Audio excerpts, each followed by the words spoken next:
这应该是今天呢被全世界咒骂的最多的一个视频啊！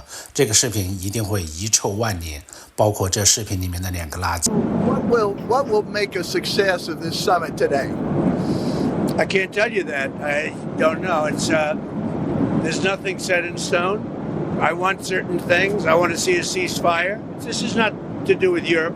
Europe's not telling me what to do, but they're going to be involved in the process, obviously, as will Zelensky. But I want to see a ceasefire rapidly. I don't know if it's going to be today, but I'm not going to be happy if it's not today.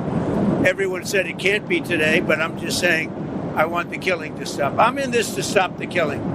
You know, we're not putting up any money. We're making money. They're buying our weapons, and we're sending them to NATO, and NATO's sending us big, beautiful checks. But that I don't care about that. I care about it was a big factor when Biden spent $350 billion and got nothing. But what I do care about is they lost last week 7,011 people were lost, almost all soldiers. 36 people in a town which got hit by a missile, but over 7,000 soldiers. It's crazy. Could you describe a little bit, Mr. President, because I know you've had a lot of phone calls with President Putin. What's the difference in a face-to-face, in-person meeting? Look, he's a smart guy, been doing it for a long time, but so have I. Been doing it for a long time. And here we are, we're president. That was much more difficult than what I'm doing today, believe me.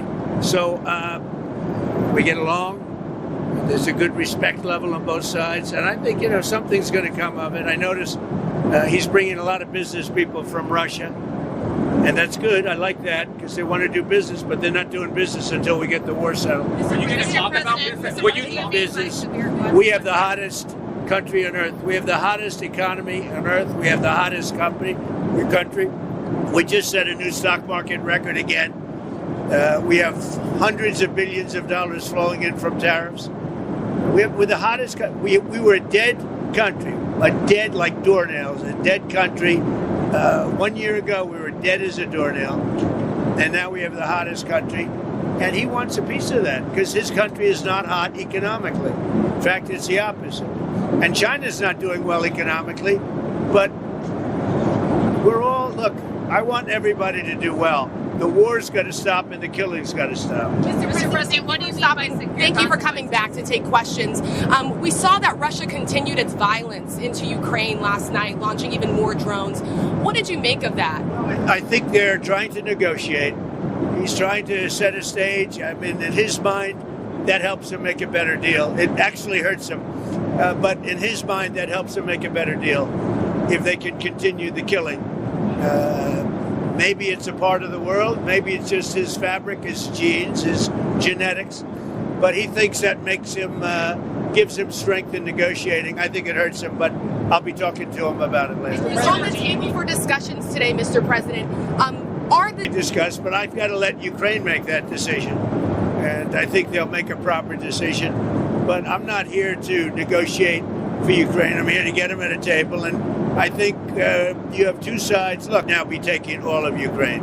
But he's not going to do it. Mr. President, what did you mean? Just one thing. What about the possibility of the United States providing security guarantees to Ukraine? Maybe. Along with Europe and other countries.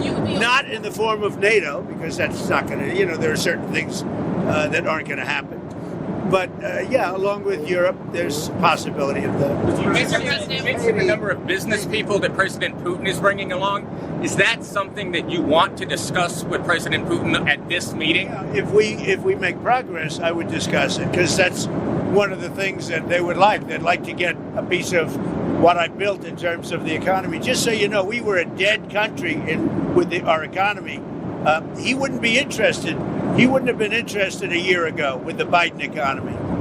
But he is interested in the Trump economy because wait till you see when those factories start opening up. We have hundreds of factories all over the country, and that includes auto factories, AI factories, and every other. They're all coming in because they want to beat the tariffs. Because if they open here, they don't have to pay tariffs. If they don't open here, they have to pay some of the tariffs yet. I'll be setting tariffs next week and the week after on steel and on, I would say, chips. Mr. Mr. President. Gibson Semiconductors will be setting sometime next week after. You're looking at what rate? I'm going to have a rate that is going to be lower at the beginning. Then that gives them a chance to come in and build, and very high after a certain period of time. And if they don't build here, they have to pay a very high tariff, which doesn't work, so they'll come and build. Mr. President, hi. You had said earlier... I didn't see you over there. Isn't he a general? He's helping me out. He's a very nice, he's one of the few nice ones, actually. You had said earlier this week that Putin would face severe consequences if you get the sense from him that he's not interested. What do you mean by that? Economically severe. Yes, it will be very severe. I'm not doing this for my health, okay? I don't need it. I'd like to focus on our country, but I'm doing this to save a lot of lives. Yeah, very severe. Thank you very much, everybody. Again, Mr. President, I'd like to thank you very much, and we'll speak to you very soon and probably see you again very soon. Thank you very much, Vladimir. Next time in Moscow.